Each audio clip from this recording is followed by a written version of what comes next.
Hoje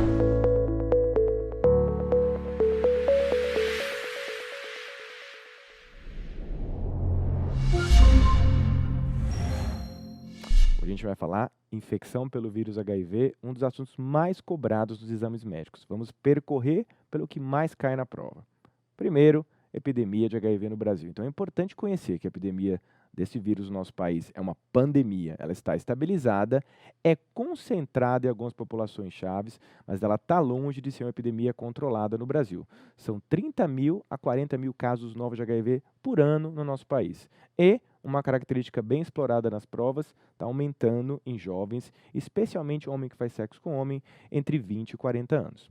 Também é importante conhecer quais são as populações-chave ou populações-alvo, que são os 4 grupos onde a epidemia de HIV se concentra e eu tenho mais da metade dos casos novos no Brasil. População trans, população HSH, os usuários de drogas injetáveis e os profissionais do sexo. Também, dentro do contexto de evitar novas infecções, um dos assuntos mais cobrados é a PrEP, é a profilaxia pré-exposição, que é uma ferramenta de um antirretroviral que eu dou antes da exposição para barrar a aquisição pelo HIV. E, começando com uma questão falando do diagnóstico da infecção pelo HIV, olha essa situação, o paciente chega lá 23 anos, no ambulatório, super ansioso porque ele tem um teste rápido reagente pelo HIV.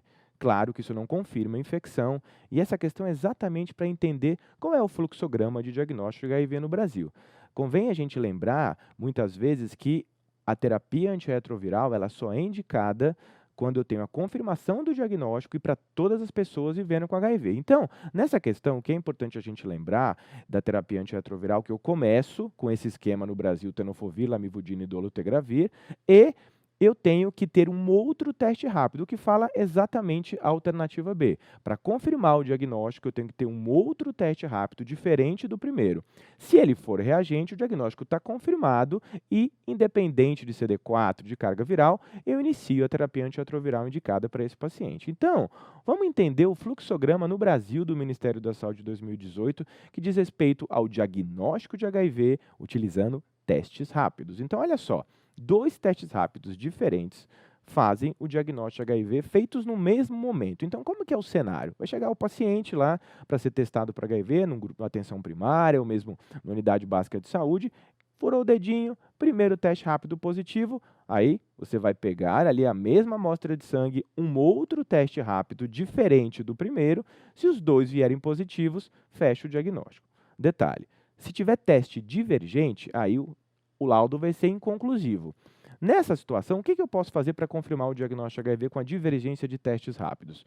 Ou eu faço uma stem blot, ou eu faço uma carga viral, ou eu espero 4 semanas e vou repetir de novo esses testes rápidos. Então, esse é o fluxograma de diagnóstico de HIV no Brasil. 2 testes rápidos diferentes fazem o diagnóstico da infecção. Lembrar, sempre conversar com o paciente antes da solicitação desse exame para explicar e depois, se vier positivo, toda aquela explicação do HIV, do prognóstico, do tratamento. É importante também o aconselhamento pós-teste. Testagem rápida, qual que é a vantagem? Por que isso foi incluído no Brasil nas normas técnicas? É uma ferramenta custo-efetiva, fica pronto na hora, um teste rápido ele é barato. Possibilidade de início precoce de terapia antirretroviral, porque se faz o diagnóstico, eu posso pedir os exames da primeira consulta, mas também já posso começar a terapia antirretroviral. Cuidado! Situações onde esse teste rápido pode vir falso positivo. Gestação, doença autoimune, outras situações que a gente tem que tomar cuidado e conversar com o paciente e muitas vezes pedir outros exames para confirmar a infecção. Então, hoje, o teste rápido ele é muito específico, ele é muito sensível, é raríssimo você ver resultados falsos positivos. É uma excelente ferramenta para o diagnóstico do HIV. E na infecção aguda, especialmente na fase muito inicial da infecção aguda pelo HIV, eu posso ter um resultado falso negativo. Então, o exame de eleição é o teste molecular, é a carga viral. Exatamente o que vai falar nosso próximo flashcard. Na infecção aguda pelo HIV, qual é o teste precoce diagnóstico recomendado? Como ainda não deu tempo de positivar o anticorpo, muitas vezes eu peço na fase bem inicial, o ELISA pode vir negativo. Então, nesse momento, na infecção aguda, eu vou fazer a carga viral ou o PCR quantitativo para o HIV. Então, é um exame de eleição, quando o paciente tem um quadro de síndrome da mono, onde eu suspeito de infecção aguda pelo HIV. De novo, como se apresenta clinicamente a infecção aguda pelo HIV? Chegar um paciente para você contar um histórico de relação desprotegida, ou que teve até um acidente com material biológico, como que ele pode vir no quadro agudo pelo HIV? Classicamente, a infecção aguda se apresenta como uma síndrome monolike ou monossímile. Então, vamos entender essa parte que é importante. A síndrome retroviral aguda é o momento inicial que o paciente entra em contato com o vírus. Pode ser assintomática? Pode ser assintomática, mas a grande parte dos pacientes pode fazer um quadro clínico que é muito característico. Febre, rash, adenomegalia, ele pode ter sintomas neurológicos, e nesse momento é importante a gente lembrar que eu tenho uma lista extensa de diferenciais. Então, secundarismo da sífilis, dengue, uma série gigantesca aí de doenças que podem mimetizar a infecção aguda pelo HIV. Geralmente é autolimitada, os sintomas desaparecem entre 3 e 4 semanas e importante a gente lembrar que na síndrome retroviral aguda, o tratamento imediato com antirretrovirais é a conduta, já que se eu começo a tratar precocemente esse paciente, eu consigo diminuir vírus de reservatório, eu consigo melhorar o prognóstico desse paciente. Então, 2 testes rápidos positivos ou uma carga viral na síndrome retroviral aguda indicam o início de terapia antirretroviral. Agora, mudando um pouquinho de assunto e explorando um aspecto que o examinador adora perguntar em HIV, que é acidente com material biológico. Então, vamos lá. Profissional de saúde colheu sangue lá do paciente que está internado, AIDS, pneumocistose, teve um acidente pérfuro cortante com agulha contaminada com sangue. É uma situação de tensão ali. A primeira coisa que o acidentado tem medo é de pegar HIV, mas o risco é muito baixo. Existe uma série de condutas padronizadas para que esse risco, que é pequeno, chegue próximo de zero com relação à profilaxia, é a chamada PEP, depois do acidente com material biológico. Então, nesse caso, se acidentou com fonte HIV, qual é a conduta com relação à prevenção do HIV? Então, muito simples, né? Eu tenho que começar com antirretroviral, né? O que vai falar aí, todas as alternativas vão dar alguns aspectos errados, não indicar profilaxia. Lembrar que tem que ser rápido essa profilaxia, o que vai dizer exatamente a alternativa E. Iniciar a profilaxia com antirretrovirais até 72 horas. Esse é o mantra da profilaxia da PEP, acidente com material biológico. Então, o que é importante a gente saber além disso? Como é feita essa profilaxia? A precocidade até 72 horas e combinação com antirretroviral. Então, é o mesmo esquema de tratamento no Brasil, tenofovir, lamivudina e dolutegravir, por um período de 28 dias. Esse é o racional da profilaxia para o HIV, chamada PEP, profilaxia pós-exposição. Bem, olha só. Está ali o acidentado, primeira coisa que você tem que fazer num acidente, aquela regra geral, lavar a mão com água e sabão. Aí você colhe sorologia do acidentado no momento zero. Por que é importante colher essa sorologia? Muitas vezes as pessoas esquecem de coletar essa sorologia e se ele já for HIV positivo antes do acidente e não souber, lembrar que a infecção pelo HIV pode ser assintomática, então tem que colher a sorologia do acidentado no momento zero. Fazer o segmento depois de 30 e 90 dias, depois de 90, se vier negativo, você encerrou o segmento. Iniciar até 72 horas a profilaxia tenofovir, lamivudina e dolutegravir. Agora, esse detalhe às vezes é pegadinha nos exames.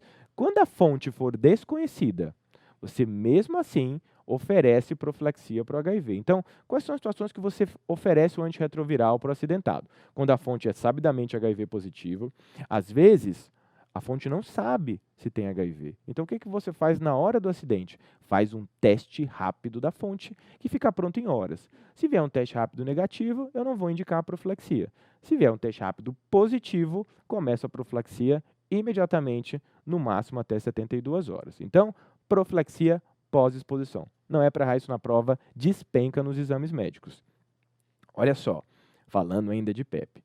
Em quais situações relacionadas à exposição ao vírus HIV, que com risco, né, de aquisição ao vírus, tem-se a mesma conduta dos acidentes com material biológico de PEP? Então, no dia a dia, além de você oferecer a profilaxia pós-exposição no acidente, olha só, violência sexual e a exposição sexual consentida com risco. O que é isso? Vai chegar lá uma vítima de um atendimento de violência sexual, não dá para você, nessa situação, não oferecer antirretroviral. A gente sempre considera, na violência sexual, estuprador HIV positivo, e você faz o antirretroviral no mesmo princípio da PEP com acidente com material biológico. Até 72 horas, o mesmo esquema antirretroviral.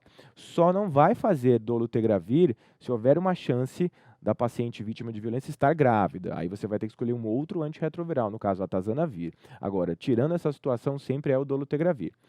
E a exposição sexual consentida com risco. Alguém que teve uma relação sexual desprotegida, estourou a camisinha, dentro daquele grupo de alta prevalência de HIV no Brasil, HSH, profissional do sexo, uma situação de risco. Aí você oferece o antirretroviral profilático. Bem, e olha só, essa aí é uma outra pegadinha também dos exames médicos. Conduta profilática com relação a acidente com material biológico com fonte desconhecida. De novo, você sempre oferece o antirretroviral profilático. Às vezes o acidente tem baixo risco, acidente não é muito profundo, não teve sangue visível, aí você pode até conversar com o paciente, mas a maioria das questões aí, nosso guia brasileiro manda oferecer. Às vezes o paciente fala, olha, o risco é muito baixo, não quero tomar, mas sempre é conduta você conversar e falar, olha, tem antirretroviral para fazer, até 72 horas, esse é o esquema que a gente começa no Brasil. Bem, saindo um pouquinho aí da parte relacionada a acidente com material biológico e caminhando para o tratamento, que é um dos assuntos mais importantes quando a gente fala de HIV. Está aí um paciente de 20 anos, pertence a grupo de risco. Olha a questão usando um termo errado, né? Não existe mais esse termo grupo de risco. A gente fala população-chave, população vulnerável. Coloquei de propósito para a gente exercitar a nomenclatura adequada aí, porque assim, é comportamento sexual que aumenta o risco. Aí ele faz um teste para HIV que vem positivo, ele repete e faz uma confirmação com o Western blot. Então, lembrar, no Brasil eu faço diagnóstico com 2 testes rápidos ou com ELISA e um outro teste confirmatório. Aí o médico já pede o exame de carga viral, para o HIV, pede até uma genotipagem e essa pergunta vai falar sobre a indicação de tratamento no Brasil. Então, hoje, baseado nas normas técnicas, não só no Brasil, mas em todo o mundo, em todos os guias internacionais, eu começo o antirretroviral para todas as pessoas vivendo com HIV. Não é menor que 350 células, não é menor que 250, não é na presença de doença definidora, é para todas as pessoas vivendo com HIV. Então, é o que exatamente vai dizer o nosso próximo flashcard. Quando eu inicio o tratamento para paciente com diagnóstico de HIV. Então, ele vai ter a confirmação diagnóstica, os testes rápidos positivos. Obviamente, eu vou pedir CD4, os exames iniciais, mas para qualquer paciente. Claro, eu posso até pedir os exames, esperar um pouquinho para começar o antirretroviral. E se estou num local que não tem facilidade de fazer esses exames, se você tem uma chance de perder o paciente, e se você consegue iniciar o antirretroviral no mesmo dia, excelente. Alguns lugares do mundo têm essa logística de que não conseguir ter exames ou não perder esse paciente já começar o antirretroviral. E aí o que acontece? Sai o guia brasileiro, né, o PCADT aí de 2017 e 2018, o mais precocemente possível iniciar a terapia antirretroviral após a confirmação do diagnóstico laboratorial. Cuidado, eu tenho que ter o exame confirmatório ou 2 testes rápidos positivos para começar o antirretroviral. E a conduta, faço o diagnóstico, converso com o paciente, explico sobre o HIV, prognóstico, antirretroviral. O Brasil tem os antirretrovirais disponíveis via o Sistema Único de Saúde e você vai colher os exames iniciais na primeira consulta desse paciente. Então, o que é importante a gente lembrar? Quais são esses exames? Então, eu vou pedir CD4, CD8, carga viral, vou pedir todas as sorologias para esse paciente. Vai ser importante saber se ele tem alguma co-infecção. Lembrar que o HIV é uma infecção sexualmente transmissível. Então, sorologia de hepatite B, hepatite C, de sífilis é importante a gente ter. Pedir um raio-x, PPD para esse paciente. Lembrar que os pacientes que vivem com HIV, o que acontece? A tuberculose é uma das doenças mais importantes. Então, nessa primeira consulta, perguntar se tem algum sintoma respiratório, perguntar se ele teve contato com alguém com tuberculose, mas independente disso, pedir, solicitar o PPD. E monitorização de eventos adversos dos antirretrovirais. Quais são esses eventos adversos relacionados às drogas de primeira linha que a gente utiliza?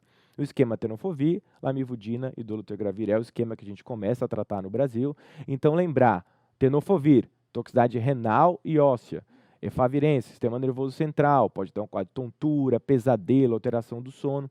Os inibidores de protease, que também podem ser utilizados no Brasil, no caso do darunavir, atazanavir, a chamada síndrome metabólica, alteração de lípides, a concentração de gordura errática, a lipodistrofia. Claro, hoje a gente vive num universo com muito menos eventos adversos dos antirretrovirais, mas é importante no segmento desse paciente, você monitorizar esses eventos adversos do paciente que vive com HIV. Então, qual é o esquema inicial de tratamento no Brasil, segundo as normas técnicas do PCADT brasileiro? O esquema sempre composto por 3 drogas de 2 classes diferentes e a gente vai utilizar tenofovir, lamivudina e dolutegravir no Brasil, lembrando das toxicidades do tenofovir.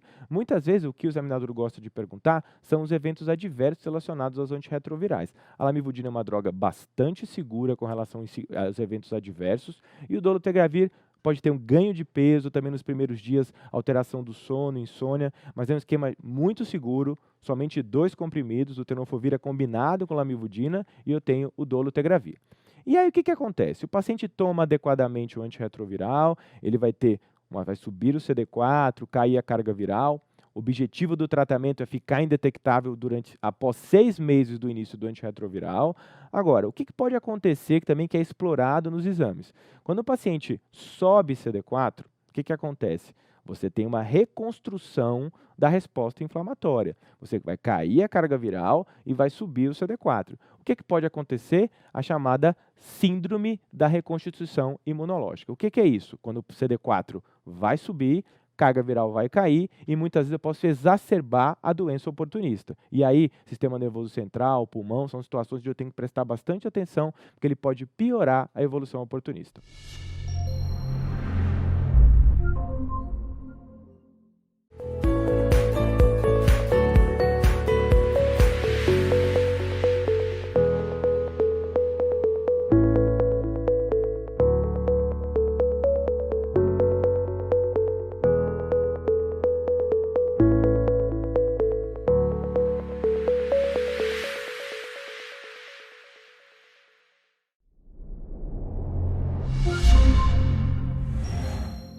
Bem, pessoal, vamos para mais uma aula do intensivo. O assunto de hoje, HIV, na sua parte 2, é um assunto que também quase que inesgotável. A gente vai falar hoje das doenças oportunistas relacionadas ao HIV.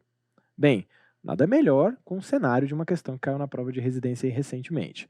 Uma mulher de 32 anos, diagnóstico recente da infecção pelo HIV, fizeram uma contagem de CD4, veio 130 células e tinha, prestem atenção, queixas de odinofagia e disfagia para sólidos e líquidos. Fizeram um exame físico dessa paciente, ela tinha placas esbranquiçadas na língua, em orofaringe, e a questão aí fala sobre a melhor conduta nessa paciente. Vamos ver o cenário aí resumido. 32 anos, um CD4 abaixo de 200, uma disfagia e uma monilíase oral no exame físico. Então vamos ver o que você faria aí na sua prática, que você pegasse uma paciente dessa lá no pronto-socorro, na sua unidade de ambulatorial. Tomografia de tórax? Não, porque eu vou pedir tomo numa paciente que tem um quadro gastrointestinal e vou investigar quadro pulmonar? Não. Tratamento empírico com ganciclovir. Ganciclovir vai cobrir o citomegalo. Não é o principal agente nessa faixa de CD4. Então, a gente sempre tem que pensar em paciente HIV, de estratificar CD4 e pensar nos agentes mais prováveis relacionados à faixa de CD4. Alternativa C, fazer uma endoscopia digestiva alta imediatamente. Eu até posso pedir uma endoscopia digestiva, mas eu tenho que tratar o mais provável inicialmente e depois, se não responder, pedir endoscopia digestiva alta. Alternativa D, corticóide por via oral. Não, imagina, você vai dar corticóide, você não sabe nem o diagnóstico, vai dar uma droga imunossupressora de jeito nenhum. Alternativa E, tratamento empírico com fluconazol por via oral. É a alternativa correta, porque ela tem uma monilíase oral, então provavelmente ela deve ter uma monilíase esofágica associada, então esse é o diagnóstico mais provável. Eu inicio o tratamento com fluco, se não responder, eu faço endoscopia digestiva alta para pensar em outros diagnósticos diferenciais, tá? Então, nosso primeiro flashcard da aula, qual é a principal infecção oportunista em trato digestivo alto? Quando o paciente tem um CD4 mais baixo, obviamente, a principal doença é a candidíase oral. E aí a gente tem que pensar na lista de doenças relacionadas a trato gastrointestinal. E vem um princípio geral aí quando eu falo de qualquer doença oportunista, independente de sistema digestivo, respiratório, sistema nervoso central, que é estratificar por CD4. Então, CD4 abaixo de 200. Ali, candidíase, orisofágica, pneumocistose, isosporíase. Abaixo de 100, entram outros agentes importantes, aí, diarreia por microsporidíase, toxoplasmose, criptococose. CD4 abaixo de 50, Mycobacterium avium, citomegalo. E prestem atenção, em qualquer faixa de CD4 eu posso ter TB, herpes recorrente, zoster, pneumonia bacteriana de repetição, sarcoma de Kaposi. Então, algumas doenças podem aparecer em qualquer CD4 e outras, mais prevalentemente, vão aparecer em faixa de CD4 mais baixas. No caso do citomegalo e avium, geralmente é CD4 abaixo de 50. Então, tenham esse raciocínio para estratificar, para pensar nas doenças oportunistas, tá? Então, quais são esses pontos-chave na abordagem inicial de doença oportunista? Então, acima de 350, o paciente está controlado, está tomando bonitinha a terapia antirretroviral, sempre considere outro diagnóstico que não está relacionado à doença oportunista. Lembrar que o paciente que tem HIV, que está controlado, ele pode ter doenças comuns à faixa etária, pode ter pneumonia, pode ter até diagnósticos não infecciosos. Então, cuidado, não é que porque tem HIV que sempre tem que ter doença oportunista, tá? Avaliar se está em uso prévio adequado de antirretroviral, tá?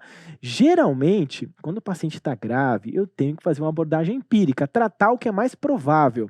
Não esperar o diagnóstico definitivo, microbiológico, às vezes a biologia molecular, para eu iniciar o tratamento. Então, porque senão o paciente pode ter uma evolução grave e fatal, tá? Diferenciais para o sistema respiratório, neurológico, isso é importante pensar, estratificar as doenças, né? E lembrar que na abordagem dessas doenças oportunistas, além do exame físico detalhado, além de tirar a história, reconhecer padrão clínico, também imagem, tomografia, raio-x, endoscopia e biópsia podem ser fundamentais para chegar no diagnóstico definitivo. Então, vamos abusar de imagem, abusar de biópsia, de lesão, porque a gente tem um diagnóstico certinho e trata adequadamente esses pacientes, tá? Bem, olha ali os top diferenciais de lesões orais em paciente HIV positivo. Ali a primeira figura, clássica monelias oral, as placas esbranquiçadas, né, o diagnóstico bastante comum em paciente com imunossupressão, tá? Outra imagem, o diagnóstico importante, a leucoplasia pilosa, que é essa lesão esbranquiçada na base da língua, tá?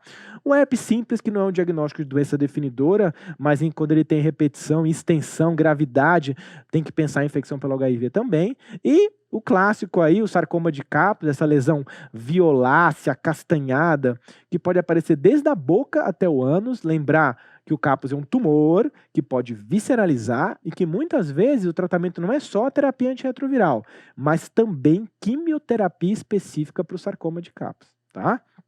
Bem, diferenciais aí de diarreia, né? Microsporidíase, isóspora, quando o paciente tem aquela diarreia crônica relacionada ao HIV, a gente sempre tem que pensar em pedir PPF específico para doenças oportunistas, tá? E se eu não chegar num diagnóstico definitivo com relação a esse quadro gastrointestinal, tem que pedir colonoscopia com biópsia desses pacientes, tá? Então, fundamental a gente ter esses exames disponíveis aí para poder chegar no diagnóstico definitivo, tá? Vamos para voltar para foi o quadro da questão anterior, né? Odinofagia, que não responde ao uso de fluconazol ou diazólicos, aí vai ter que fazer endoscopia sempre, biopsiar e, de acordo com o achado de biópsia, eu vou tratar o agente mais importante. Então, quais são os agentes com odinofagia sem ser a monilias, sem ser a esofagite por cândida, né? Herpes simples e citomegalo são os grandes diferenciais e eles não dão placa esbranquiçada, eles dão um padrão de lesão cerada. Então, o paciente tem odinofagia mesmo, tá? E o tratamento final vai depender do achado de biópsia. Se vier citomegalo, o tratamento de escolha é o ganciclovir. Se for herpes, o diagnóstico final, aí, por alterações específicas encontradas na biópsia, o tratamento vai ser feito com maciclovir. Então, começa com fluco, não respondeu, pede a endoscopia e, de acordo com o achado encontrado na biópsia, eu direciono o meu tratamento ou para citomegalo ou para herpes vírus, aciclovir ou ganciclovir, tá? Bem, vamos para um novo flashcard. Quais são as principais infecções oportunistas no pulmão em pacientes HIV positivos com CD4 abaixo de 200 células? Então, vamos pensar aí, o paciente está imunocomprometido, o que dá no pulmão de um paciente com CD4 baixo? Então, as principais são pneumocistose e tuberculose. Claro, pode ter uma pneumonia bacteriana comunitária? Sim. Eu posso ter sobreposição de diagnóstico? Também posso ter duas doenças paralelamente no mesmo paciente, tá? Então, aí o padrão clínico, o padrão da imagem passa a ser super importante para chegar no diagnóstico definitivo ou mesmo até para eu ser empírico, começar imediatamente com o tratamento, tá? Então, olha lá, Pneumonia lobar pode aparecer em qualquer CD4. É mais comum ter pneumonia em paciente HIV, tanto que a gente faz a vacina pneumocócica para paciente HIV positivo, tá? Aquele padrão ali, pneumocistose, infiltrado intersticial, paciente de dispneia progressiva, tá? E a tuberculose, que pode apresentar no paciente HIV de várias formas, com lesão cavitada, padrão miliar, vai depender muito do nível de CD4, tá? Então, como eu investigo um paciente com quadro pulmonar pensando em doença oportunista? Primeiro, estratificar pelo CD4. Ver qual é o CD4, se está muito imunossuprimido. Aí chegou hipoxêmico, gaso, DHL, para avaliar a gravidade dessa hipoxemia do quadro clínico relacionado. Imagem é muito importante, pedir raio-x, e se você tiver dúvida e tiver a possibilidade de pedir uma tomografia de tórax, pode pedir que ela pode ajudar muito no diagnóstico definitivo. Aí, suspeitando de TB, escarro, PBAR, pesquisa para fungo, lembrar sempre de fungo como diagnóstico diferencial, criptohistoplasma podem dar quadro pulmonar também, tá? Usar de biologia molecular, GeneXpert, PCR para TB, eles estão disponíveis aqui no Brasil já, tá? E, se persistir a dúvida, o paciente não melhorar, lavado broncoalveolar com biópsia, pesquisa. Então, como eu falei, abusar de biópsia, abusar de investigação invasiva para chegar no diagnóstico final, tá? Bem, vamos para mais uma questão que também é um cenário importante em quadro pulmonar. Homem de 30 anos, HSH, procura emergência com quadro de dispneia e febre iniciada há 2 dias. Fez um raio-x com infiltrado intersticial bilateral sem derrame pleural. Tem uma gaso aí com hipoxemia, né? E além do aumento de DHL. Fala ter vários parceiros sexuais e nunca ter usado preservativo. Já abre o sinalzinho aí pela infecção pelo HIV, tá? Alerta médicos que experimentou intensa reação alérgica quando iniciou o sulfa. Então, quando ele usou lá o Bactrim, sulfadiazida derivada, ele teve alergia. Então, a melhor conduta terapêutica para esse paciente qual que é? Resumindo, um quadro pulmonar com infiltrado intersticial bilateral, com uma gaso com hipoxemia, com aumento de DHL e ainda por cima tem uma alergia a Bactrim. Então, a gente tem que pensar primeiro qual é o diagnóstico. Aí, a primeira hipótese é pneumocistose para esse paciente. Então, a gente tem que lembrar de como é o tratamento da pneumocistose, que basicamente é o Bactrim, que a gente não pode dar para esse paciente porque ele tem histórico de alergia, e a segunda opção, que é, no caso, a resposta da questão, clindamicina com primaquina, seria a alternativa adequada. Não vou associar a ceftriaxone e levo, porque não é uma pneumonia bacteriana comunitária, apesar de ter uma história até aguda, né, mas o infiltrado intersticial, isso aí sugere muito mais pneumocistose, e cipro com ácido também não tem nenhum cabimento, cipro nem concentra no pulmão, nem se fosse uma pneumonia pneumocócica, eu utilizaria quinolona e cipro para tratamento. Então, clindamicina e primaquina é a segunda opção de tratamento para uma pneumocistose quando o paciente tem alergia a Bactrim, como foi o caso dessa questão, tá? Então, vamos lá. Esse é um hit em prova, né? Talvez seja uma das coisas que mais aparece quando eu falo de doença oportunista em quadro pulmonar em HIV. Quadro respiratório subagudo, associado a uma hipoxemia e um infiltrado intersticial, qual é a hipótese diagnóstica? Tem uma avalanche de questão relacionada a esse assunto. Então, é a famosa pneumocistose. Então, vamos conversar um pouco do que é essa doença, como é o diagnóstico, como é a apresentação clínica, porque realmente cai, despenca na prova de residência a pneumocistose. Bem, CD4 abaixo de 200, tosse seca, tá?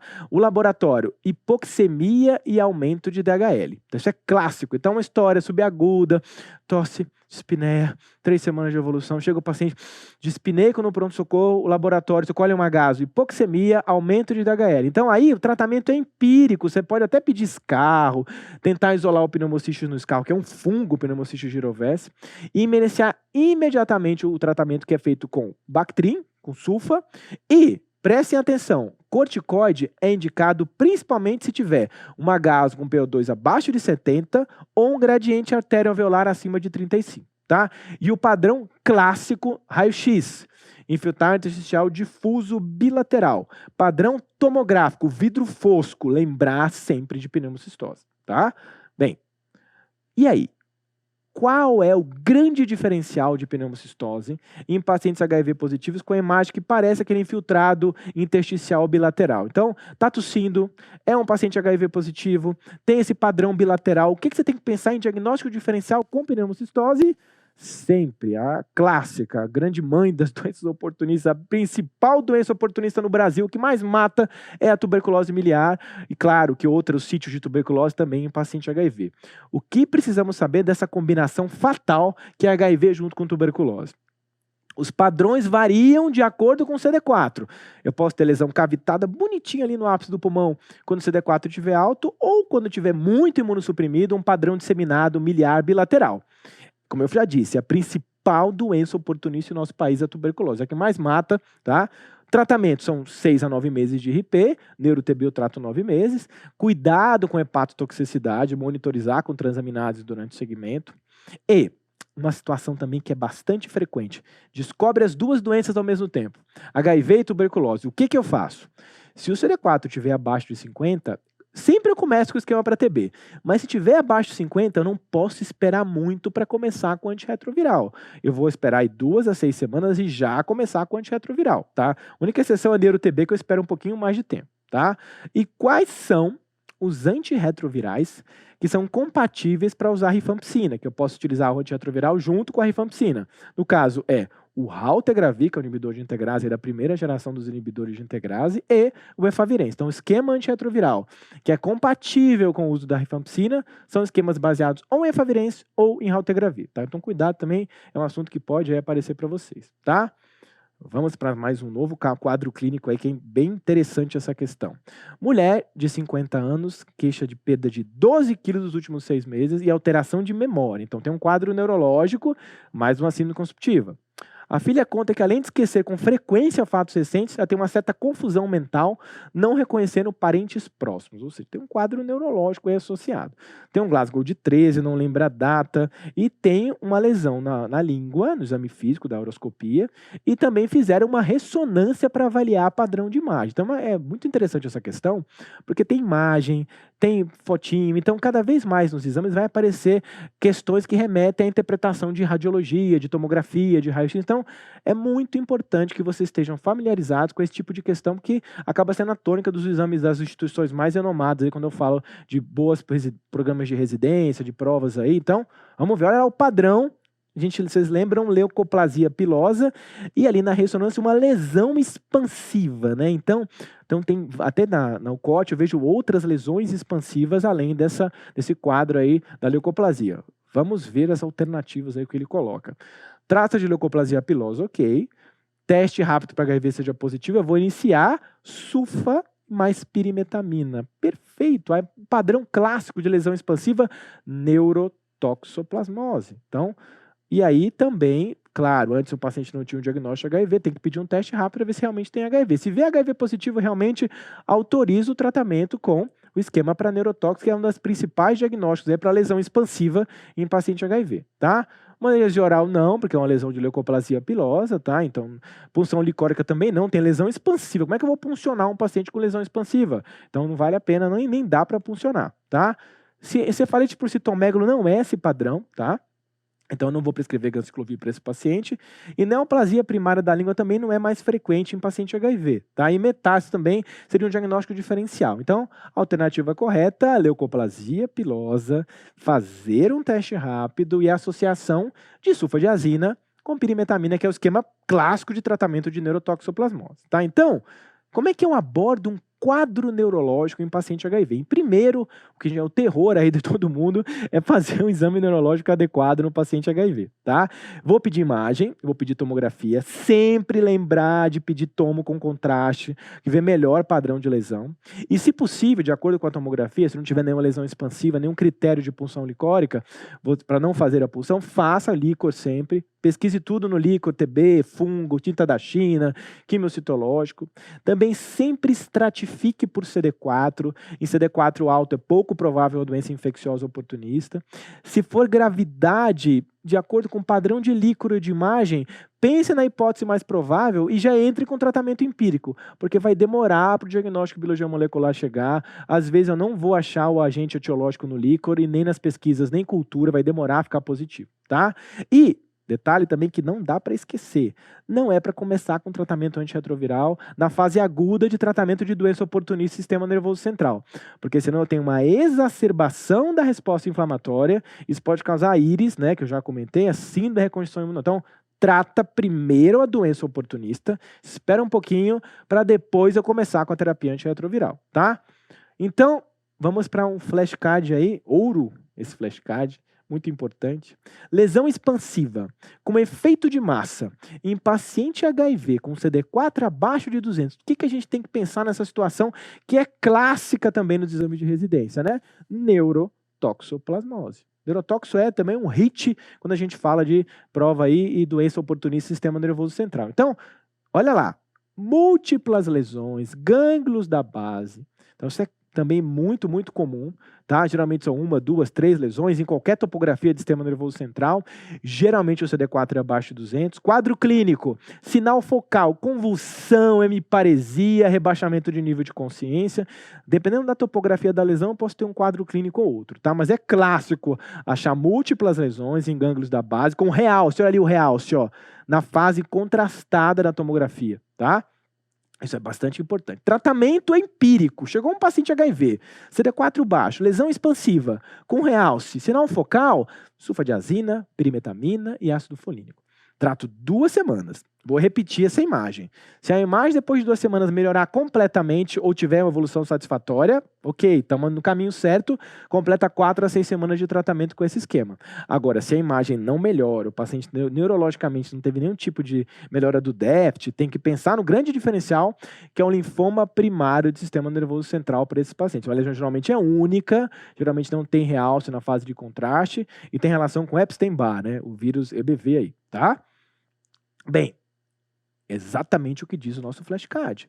Qual é o principal diagnóstico diferencial com neurotoxoplasmose com o padrão de lesão expansiva? Então, o diferencial é linfoma primário, sistema nervoso central. O prognóstico é bastante ruim para essa situação, tá? O exame que ajuda muito no diagnóstico é o PCR para EBV no líquor, tá? E a biópsia acaba sendo o padrão ouro biopsiar aí, sistema nervoso, para achar o padrão histológico compatível com linfoma. Tratamento radioquímico, prognóstico é bastante reservado para essas situações, tá? Bem, os diferenciais do sistema nervoso central, vamos lá. Neurotóxico, lesão expansiva, tá? Linfoma primário, geralmente é a lesão única, que não responde ao tratamento inicial para neurotóxico, tá? A neuro-TB, que é o camaleão de apresentação clínica, pode dar hidrocefalia, pode dar tuberculoma, eu posso ter uma meningite, lembrar daquele padrão de meningite, né? Linfomono, proteína super alta no líquido, hipoglicorraquia, tá? Isso é o diferencial de meningite. E a LEMP, que é uma leucoencefalopatia, alteração da substância branca, ali dá para ver bonitinho na ressonância, e tem relação com o vírus JC, que tem, junto com HIV, a chance de causar essa alteração na substância branca aí em pacientes que estão com a imunodeficiência bastante avançada. LEMP geralmente é um CD4 abaixo de 50, tá? Bem, cereja do bolo aí, cripto, que é bastante frequente no nosso país, né? Então, esse fungo pode causar uma meningite ou até uma encefalite, né? O quadro é uma cefaleia subaguda, o paciente estou com dor de cabeça, não está melhorando, progredindo, hipertensão intracraniana, aquele quadro que não melhora. O exame de eleição aí que vai ajudar no diagnóstico é a tinta da China e o látex. O látex é muito importante, látex para cripto no líquor. Tá? Uma vez diagnosticada, ou por alteração licórica, ou para a tinta da China, ou látex positivo, internação sempre é um quadro grave e vou tratar uma associação anfotericina B mais fluconazol ou 5-fluorcitosina, é outra opção de associação com anfotericina. Eu vou fazer um tratamento de consolidação, depois manutenção por um tempo prolongado aí do fluconazol. E uma outra ferramenta aí de terapêutica, além do tratamento com antifúngico, é com uma pressão licórica de abertura maior do que 25 milímetros, eu vou fazer punção de alívio de ar enquanto o paciente estiver sintomático. Muitas vezes essas punções, elas são tão... Não, você não tem um controle de pressão que eu tenho que fazer derivação, né? Talvez a cascata final, aí, quando eu não consigo controlar com essas punções diárias de alívio e também com a introdução do tratamento específico, tá? Bem, em pacientes com AIDS, já, imunodeficiência avançada, o vírus JC, né, está implicado com que doença, né? Como eu comentei para vocês, a encefalopatia multifocal progressiva, que a gente chama de LEMP, é uma alteração da substância branca. Assim, o tratamento é antirretroviral, não tem nada para fazer além do antirretroviral. É muito raro você ver LEMP nos dias atuais, onde eu estou falando de começo imediato de antirretroviral, mas em pacientes que não tomam adequadamente, ou que atrasam o início do antirretroviral, a LEMP pode aparecer e realmente o prognóstico é muito, muito ruim. A mortalidade próxima aí, superior de 80% aí em 6 meses. Mas, tratamento, terapia antirretroviral.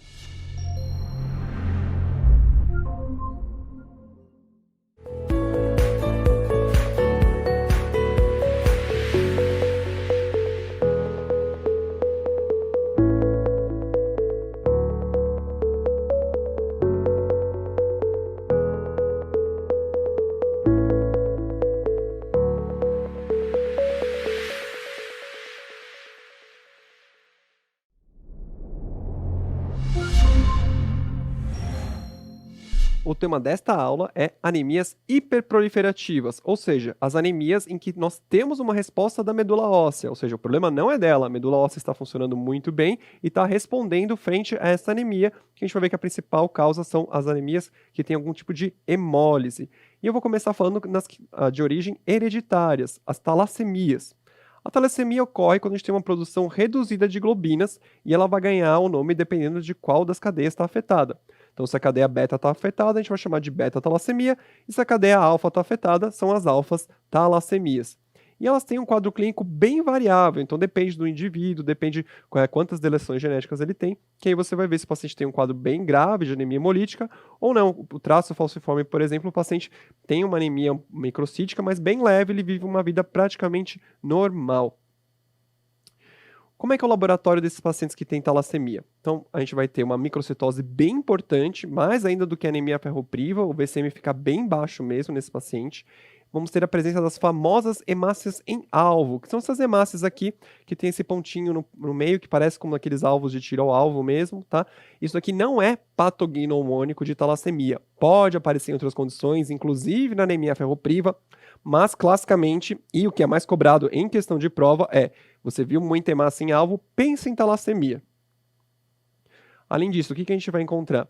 O que a gente não vai encontrar é anisocitose, a gente vai encontrar um RDW normal, que é diferente da anemia ferropriva, que a gente tem um índice de anisocitose aumentado, ou seja, um aumento do RDW, e também não tem plaquetose, que é outra coisa que ocorre na anemia ferropriva. A plaqueta na talassemia é normal, assim como o perfil de ferro também é normal nesses pacientes. E o diagnóstico a gente vai fechar pela eletroforese de hemoglobina, que a gente vai geralmente encontrar no que é mais cobrado em prova, né, um aumento da hemoglobina A2.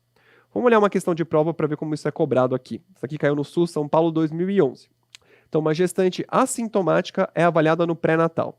Ela apresenta uma hemoglobina de 9,8, com VCM médio de 62, 5.500 leucócitos, 220 mil plaquetas. A dosagem de ferro, saturação de transferrina, ferritina, creatinina, eletrólitos estão normais. Então, para confirmar a principal hipótese diagnóstica, o que a gente vai solicitar? Então, o que é importante aqui, uma anemia bem microcítica, com volume corpuscular bem baixo, de 62, o laboratório do ferro normal, assim como a creatinina e os eletrólitos também estão normais. Ele quer saber qual é o exame que a gente vai pedir, então, para fechar o diagnóstico. Então, dosagem de TSH? Não, porque a anemia por alteração no TSH vai ser uma anemia do tipo macrocítica, anemia do hipotireoidismo. Então não é esse caso, que é uma anemia microcítica. Eletroforese de hemoglobina, essa é uma alternativa bem boa. A gente está pensando em talassemia para esse paciente, a eletroforese de hemoglobina vai fechar o diagnóstico. A outra dosagem de DHL, bilirrubina e aptoglobina. Isso daqui vai definir para a gente que isso aqui é uma anemia hemolítica, e isso realmente está alterado na talassemia, porque a gente pode ter uma hemólise importante nesses pacientes. Então ele pode ter um aumento do DHL, pode ter um aumento da bilirrubina indireta e pode ter uma queda da aptoglobina.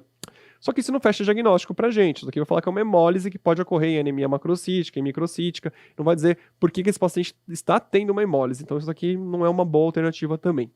Alternativa D, mielograma, é uma alternativa correta, entre aspas? Não. Mesmo que você possa fechar um diagnóstico de talassemia com mielograma, você não vai dar um tiro de canhão no paciente que pode ter esse diagnóstico com um simples exame de sangue. Vai fazer um procedimento invasivo, ter que tomar anestesia local, vai ter que, com chance de acometer com uma infecção esse paciente. Mielograma tem risco. Então não precisa fazer mielograma nesse paciente, não é uma boa alternativa. E o teste de Cummins também não é válido, né? O teste de Cummins fecha pra gente quando a gente pensa em anemia hemolítica autoimune. Então não é o caso que a gente está pensando aqui, mesmo porque com esse BCM tão baixo não faz a gente pensar em anemia hemolítica autoimune. Então a alternativa correta aqui é eletroforese de hemoglobina. Essa paciente provavelmente tem algum tipo de talassemia. Agora vamos falar sobre outra doença, né, que também é uma hemoglobinopatia, né, também é uma anemia hemolítica hereditária, que é a anemia falciforme. Aqui na anemia falciforme a gente tem uma substituição, basicamente a hemoglobina A1 vai acabar se transformando na hemoglobina S, que ela só é presente nos pacientes que têm algum tipo de síndrome falciforme. E como é que a gente vai fazer o diagnóstico disso com a eletroforese de hemoglobina? Então, se a gente comparar aqui, vocês estão vendo lá no canto o que é normal e o paciente que tem anemia falciforme, e aqui o traço falciforme. Então, por exemplo, a anemia falciforme, eu não falei para vocês que a gente troca a hemoglobina A pela hemoglobina S. Então, o paciente que tem anemia falciforme não tem hemoglobina A, vai ser 0%, e vai aparecer a hemoglobina S, que o cara que é normal lá do canto não tem. E ele vai ter uma queda um pouco de hemoglobina 2 e um aumento da hemoglobina fetal. Lembrar que a hemoglobina fetal tem um fator protetor na anemia falciforme que a gente vai discutir daqui a pouquinho. E o traço falciforme é o cara que é meio a meio. Então, é o cara que não é SS, é o cara que é S. Então, ele tem um pouquinho de hemoglobina A e tem um pouquinho de hemoglobina S também. Então, assim você consegue fazer o diagnóstico da anemia falciforme e do traço falciforme na eletroforese de hemoglobina. Mas o que acontece nesses pacientes? Então, por causa dessa presença da hemoglobina S, toda vez que a gente tem uma alteração de pH, queda de oxigênio, alteração da temperatura, ela se transforma na desoxihemoglobina S e essa hemácia sofre, então, através dessa polimerização dessa hemoglobina, ela assume essa forma de foice. É um processo que é reversível quando as condições melhoram, só que uma hora vai e volta, uma hora vai e não volta mais, ela fica nessa forma de forma irreversível. Isso daqui vai levar a uma hemólise mais fácil dessa hemácia, que vai levar a uma icterícia, obviamente, né? E também a anemia pela destruição precoce dessas hemácias. Mas o que é classicamente cobrado da anemia falciforme são as crises que são causadas quando essas hemácias não conseguem passar pela microcirculação.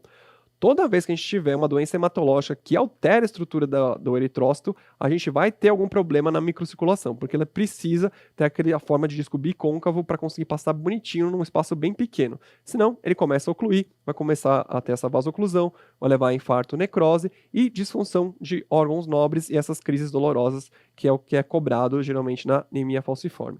Então, quais são as manifestações agudas importantes? A mais comum é a crise álgica, mas também nós temos a síndrome torácica aguda, os AVCs, tanto isquêmico como hemorrágico, podem acontecer na anemia falciforme, o priapismo, que é a ereção indolor sem estímulo sexual, que pode acontecer nos homens que têm anemia falciforme, que é uma urgência, tem que ser tratada rapidamente, e também crise aplástica. Falando de crise aplástica, vamos conversar aqui. Qual a principal causa das crises de anemia com reticulócitos baixos em pacientes com anemia falciforme? Então, lembrar, paciente com anemia falciforme tem reticulócito aumentado, é uma anemia hiperproliferativa, porque ele não tem um problema na medula óssea. Se esse paciente está tendo um problema na medula óssea, ou seja, está apresentando reticulócito baixo, é porque ele está sofrendo uma aplasia medular. E quem que causa essa crise aplástica no paciente com anemia falciforme? Principalmente a infecção pelo parvovírus B19, é um quadro mais comum em crianças. Agora vamos estudar um pouquinho aqui essa questão da Secretaria Estadual de Saúde do Rio de Janeiro de 2012, que vai revisar algumas coisas da anemia falciforme para a gente. Em relação à anemia falciforme, assinale qual alternativa é correta.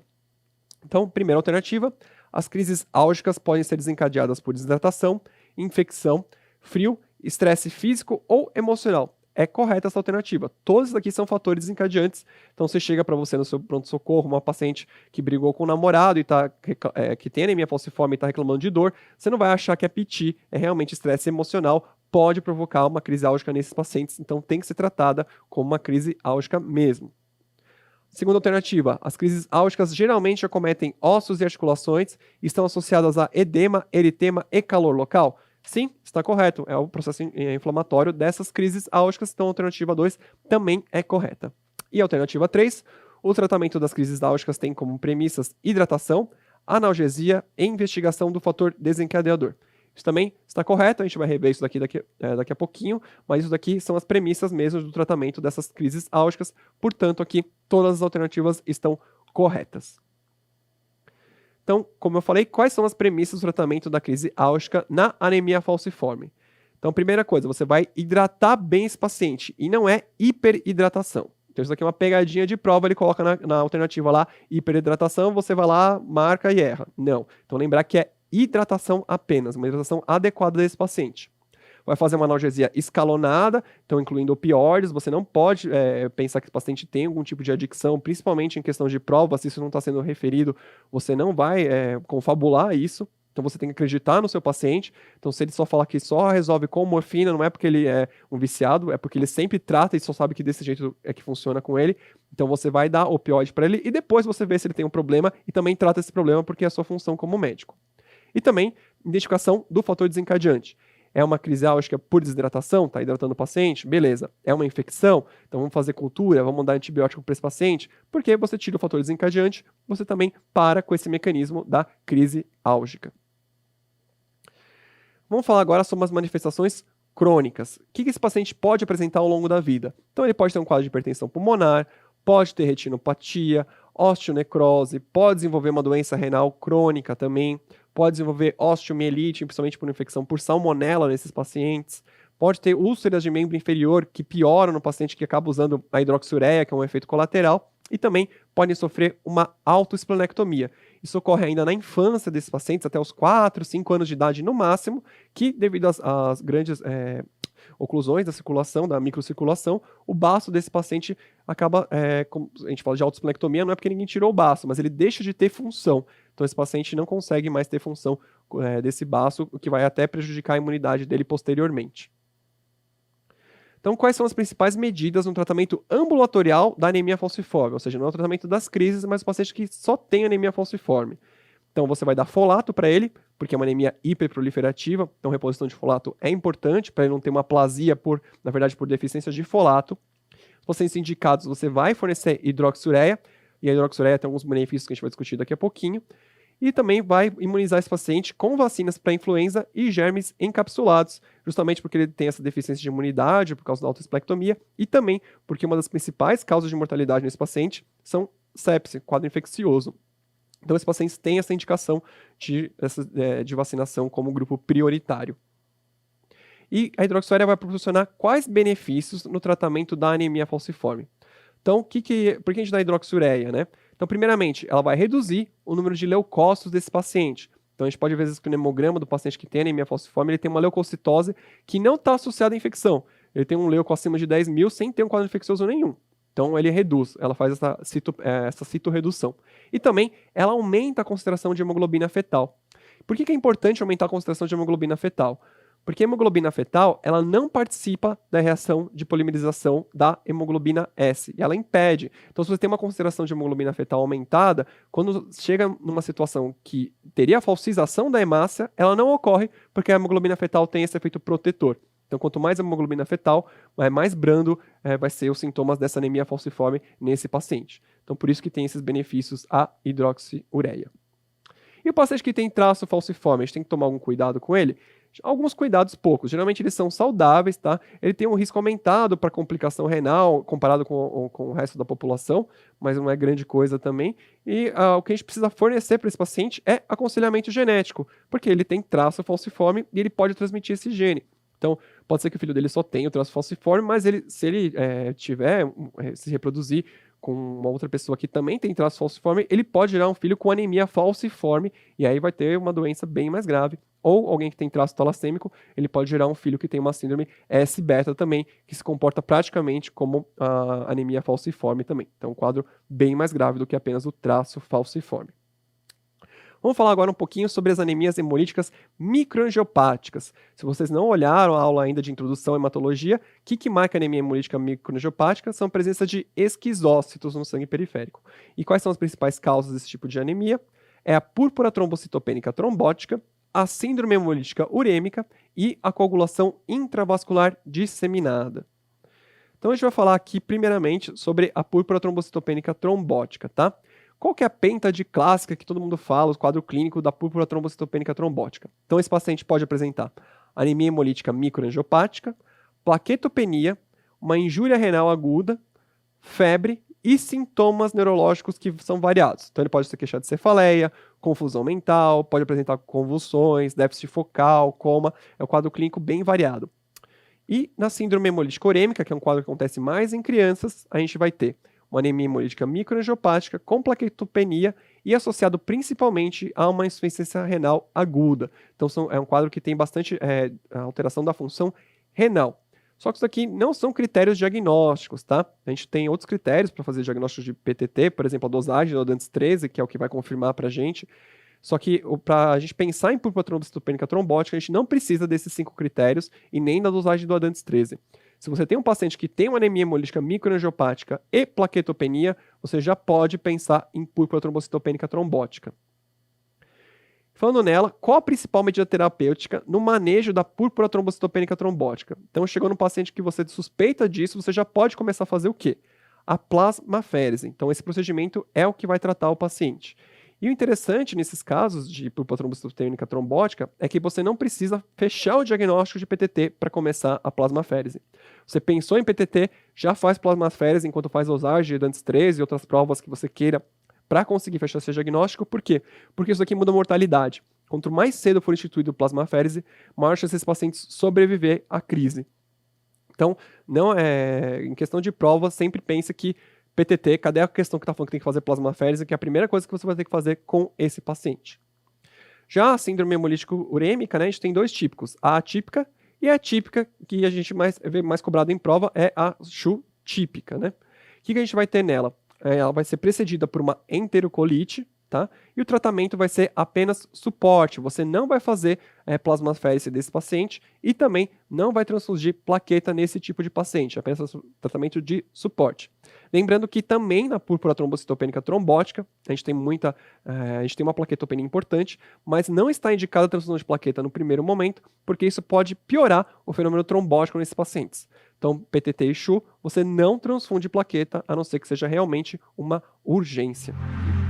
Qual é o principal agente infeccioso responsável pela síndrome hemolítica urêmica típica? Então, essa enterocolite, ela vai ser causada pela Escherichia coli. E isso, então, vai levar ao quadro da CHU nas crianças. Para terminar aqui, falando sobre os diversos tipos de anemia hemolítica microangiopática que a gente pode ter, eu vou revisar algumas mais importantes para vocês aqui. Então, deficiências enzimáticas, tem que lembrar da deficiência de G6PD, que é um paciente que vai ter o quadro clínico de anemia hemolítica apenas quando a gente tiver um fator desencadeante. Então, teve exposição a alguma substância desencadeante, que é uma lista enorme, fez um tratamento com um tipo de antibiótico, e aí começou a ter um quadro de anemia hemolítica. Então, você pensa, então, em deficiência de G6PD. As hemoglobinopatias, que a gente já conversou, que é a doença falciforme e as talassemias, e as doenças que têm defeito de membrana, vale a pena lembrar um pouquinho da esferocitose hereditária, que é um quadro clínico que o paciente tem uma anemia que pode ser normocítica ou microcítica, com a presença dos esferócitos, e tem uma hemólise muito importante que acontece no baço, e isso então vai levar a uma esplenomegalia. E o tratamento a gente faz geralmente retirando o baço desse paciente. Era isso que eu tinha para falar para vocês. Bons estudos!